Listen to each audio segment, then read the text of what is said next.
Hey guys, what is up? I'm so glad to be bringing you day 2 of our morning devotional series, How Joyful People Think. So last week, Pastor Tim had read you guys Philippians 4:8. So this week, I'm going to be taking that specific scripture and breaking it down even more. So when you think of the word whatever, it's usually described as the extent of something. So you're going to the store and your parents are like, you can get whatever you want. Your mind just goes crazy. You're like, okay, I could get this, or I could get this, or I could get this, and I can get this. So that's kind of the same with these 8 godly ways to be thinking, as it says in Philippians 4:8. And I will read that to you right now before we go any further.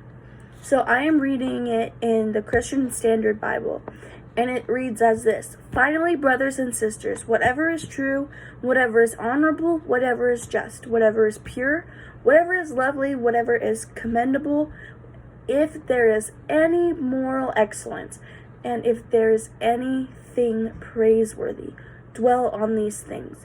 And it continues on to verse 9 saying, do what you have learned and received, and hear from me and seen in me, and the God of peace will be with you. So, going backwards,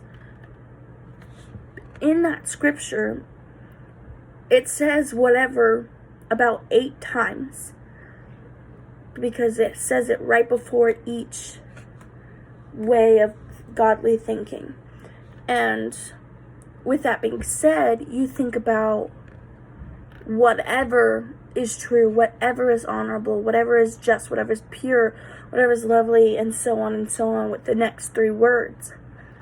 So when you're thinking of an example of what to pair this with, it goes with the Gospel of John.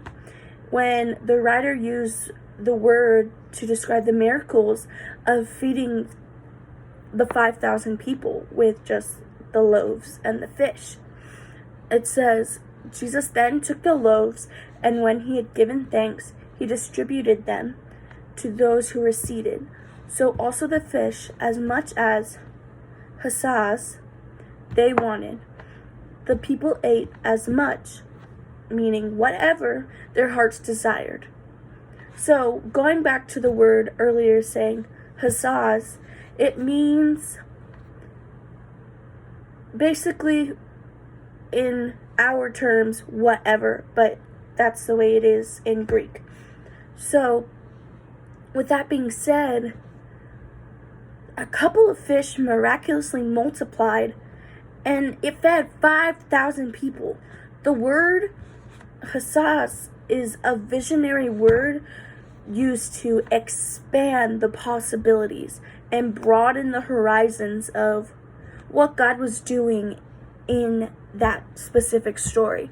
So when Paul used the word in the way he did in Philippians 4:8, each particular way of thinking with a resounding whatever was to get us to dream about the possibilities this kind of thinking can have when we apply it to our own lives.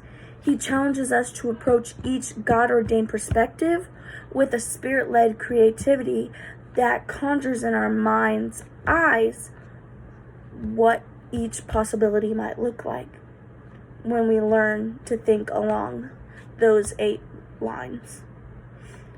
So again, whatever is true, whatever is honorable, whatever is just, whatever is pure, whatever is lovely, whatever is commendable, whatever is excellent, and whatever is praiseworthy. He invites us to dream big on a personable level. Paul uses the word whatever to show us how to turn a couple of fish into a full course meal when it comes to how we think. So just take that into consideration today, and I'm going to leave you with this question for you to ponder on. How do you view Philippians 4:8 differently when you think of it as an invitation to dream? So if you want to write your answers down in the comments, go ahead, and me or PT will respond to you, and we can go into more depth of a conversation about it if you would like to. If not, that's totally okay. Stay tuned for our next morning devotional video on Thursday.